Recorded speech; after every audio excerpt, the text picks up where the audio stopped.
Hello again, this is Joe from Sparkle and welcome to this video Scribe tutorial. This is the third tutorial in our course series and I'll be showing you how to use different effects such as drawing effects, filters and also the move in animate method. So first of all we're going to recap on the Scribe we've been building over the last two tutorials. So I'm just going to preview that for you now. Okay, so as you remember we started on the second scene. This is the first scene and you can see that each item is being drawn out with a set camera position. You also may notice this zoom at end option. If you have that unchecked, what will happen is when you finish previewing a scene, it will end on the last item. This is also important when you want to publish your work. Make sure you have that unchecked if you want the finished video to end on the last item.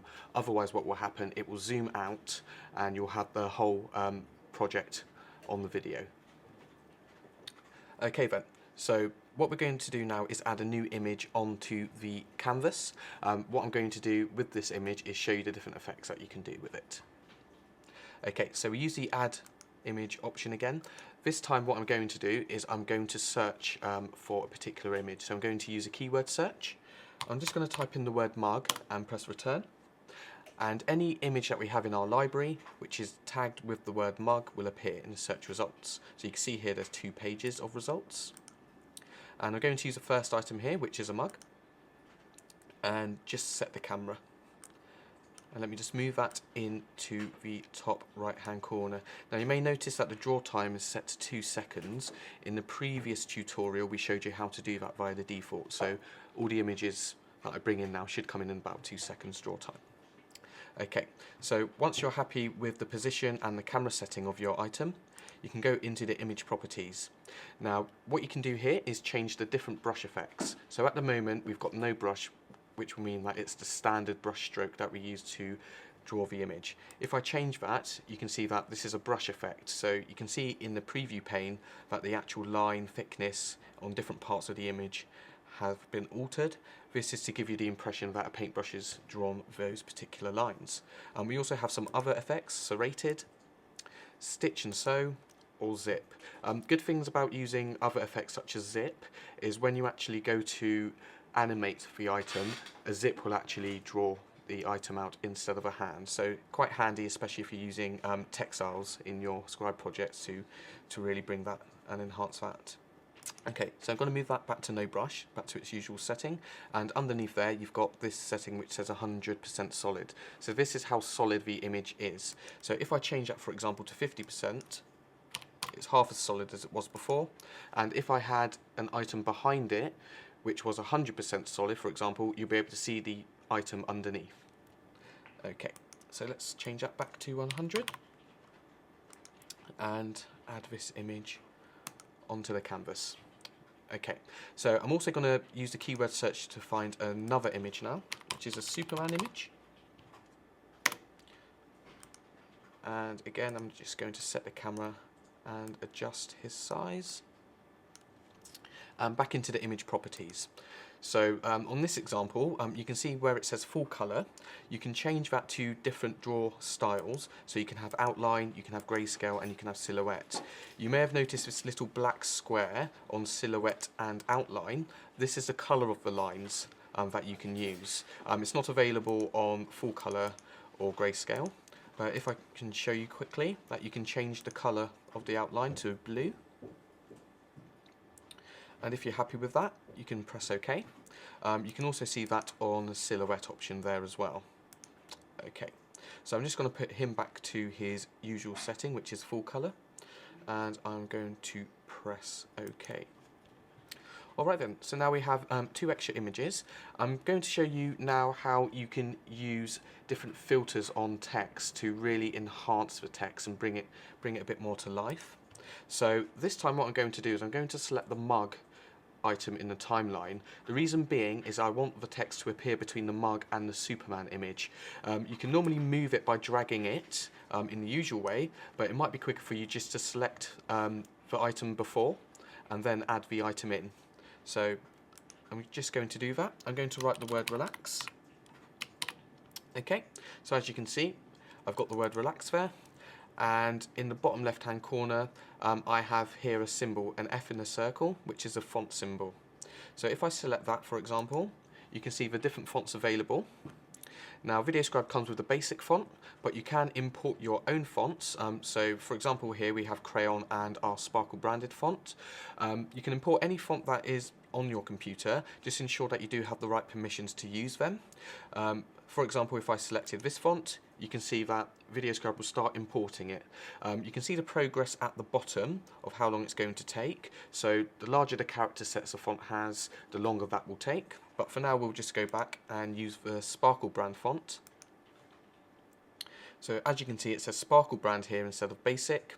And I'm also going to increase or change the color, should I say. Okay, so I want to match the green colour on the Help IT logo. So in order to do that, that particular colour has its own code. Every colour and shade has its own code, so if you do know them, you can input them manually to actually set that particular colour. So as you can see here, it says Sparkle brand. I'm happy with that. And if I just move it over here, you can see that the colour matches the Help IT. So very handy if you have your own company logos or you're doing work for people who want specific colours. If you get the hex codes, you can match those colours on your scribes. Okay, so I'm happy with that. I've set the camera. So I'm going to add some enhancements onto this text. So I'm going to go into text properties, and next to the T symbol you have the filter option. So here is the filter menu. Now with filters we have some quick and easy access filters here, such as blur, where you can blur the items. So you can see in the preview screen it's gone a bit blurrier than it was before. But you also have a bit more customizable options, such as drop shadow, inner shadow and bevel. So if I show you the drop shadow as an example, again keep your eye on the preview area when I increase the angle and then increase the offset. So you can see that the drop shadow does appear there. I'm also going to change the colour by using the black tile. So I'm going to give it a charcoal grey colour. Okay, so as you can see in the preview pane on the text properties option, once you've okayed it, you can see the drop shadow there. I'm also going to use the write text backwards option, so the text will actually write from right to left instead of from left to right. So if we play that back, you can see that in the preview option. Okay, so I'm happy with that, and I'm going to bring that in there. Okay. The next thing I would like to show you, again, just when you're working with text, and quick and easy tips really. If you found an ideal enhancement that you want on your text, a camera position and also a style, what you can do is you can either manually try and replicate that, which can be quite time consuming, or you can make a copy of the existing one and then edit the text afterwards. So I'll show you how to do that now. So ensure that you have the item selected in the timeline, as we do here, and if you select this particular button, which is the copy button, you'll then be allowed to paste it using the clipboard icon. Okay, so this has made a replica of the first bit of text. So you can see it's next to the first bit of text in the timeline. It's got exactly the same animate time and also the same enhancements. So I don't want relax written out twice on my project. So again, back into text properties. This time there, I'm going to not write the text backwards, but I'm going to edit the actual word to something else. So in the bottom left hand corner, I'm going to select the edit or replace text icon and just overwrite that. And I'm going to put the slogan that we came up with. Let us take IT off your hands. Okay, and you can see that it's still got the same font, Sparkle brand, so I'm going to select that. Okay, another thing you can do as well is use the alignment option. So you can see that it's aligned to the left. So if I do that, I want the top line in the middle. Okay, so now I'm happy with that. I'll just increase the animate time to 2.5 seconds, just so it's a bit longer than the other one. As there are more words, it will make more sense to do it that way. So as you can see, it's exactly the same properties as the previous bit of text, but we've just changed the actual words there. Okay, I'm also going to move it to be the last item in the timeline, so let me just drag that after the Superman, and there we go. Happy with that. Okay, So the next thing you might want to do with Video Scribe is erase text or images. So let's go through that now. So back up to the first scene. Now I want to get rid of this text somehow. So what I'm going to do is I'm going to make sure that I have the last item selected in the timeline, and then I'm going to import a new image. So I'm going to search for this one, but you can find it in the shapes library, and it's called Scribble Out. So if I search for it, you can see any results for those two words, scribble and out. And the third one here is this blank item. So that's the one I want to bring in. And as you can see, it can cover over anything on a previous point in the timeline. Okay, so what I'm going to do first of all is set the camera, and then I'm going to change the shape slightly so it covers the text without covering the lady. So there you have it. So now I've got some extra space to work with, and also this will only happen later on in the timeline as it's the last item in the timeline presently. Okay, so what I can do now is decide whether I want the text to suddenly disappear or I want it to actually be scribbled out. So if I wanted it to suddenly disappear, all I need to do is change the animate time here down to 0, and I'll just show you how that looks. It just pops off the screen. If I wanted it to actually give a scribble out effect or an erasing effect, I can increase that by a couple of seconds and play it back. And as you can see, it's gotten more of an erase effect. Okay, so what I can then do now is I can then layer another item over it. So I'm going to do that now with a business card. So I'm going to go back into the library to do that. Just wait for that to load up. And I'm going to go into the business section and find my business card. Okay, so again, set the camera before I do anything else, and then I can position that to where I want it. So I want it to kind of appear as the last item on my scene. So I'm quite happy with that. I'm quite happy with the draw time. Okay, so I'm just going to save my work from now and then go on to the final enhancement I want to show you, which is the move in animate method. Now, in order to show you that, I'm going to do it twice with two different items. So the first one I'm going to do it on is the Help IT logo. So back to scene 2.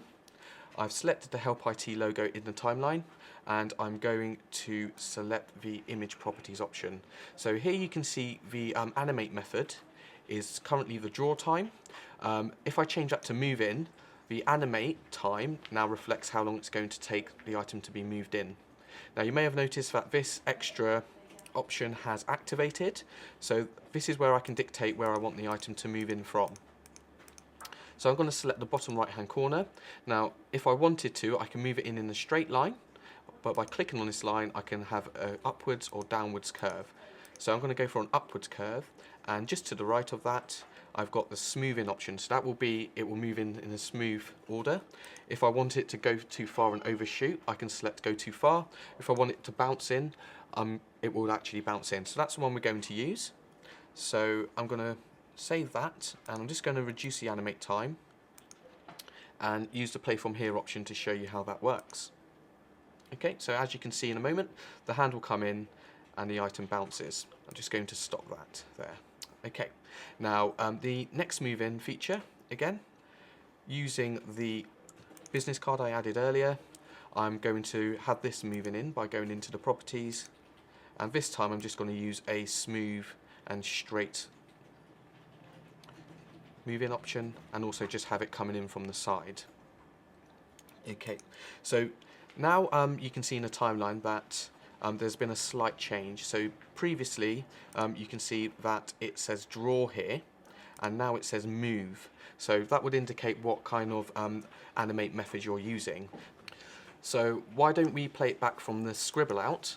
And as you can see, there's a scribble out technique being used, and then the items moved in. Now it doesn't make much sense having a pen erasing or scribbling something out, or a hand moving in another hand. So Johnny's going to show you that in the next tutorial, tutorial number 4. He's also going to show you morphing techniques to really bring your scribes to life. That's it for now. I hope you've enjoyed it, and we'll see you again soon.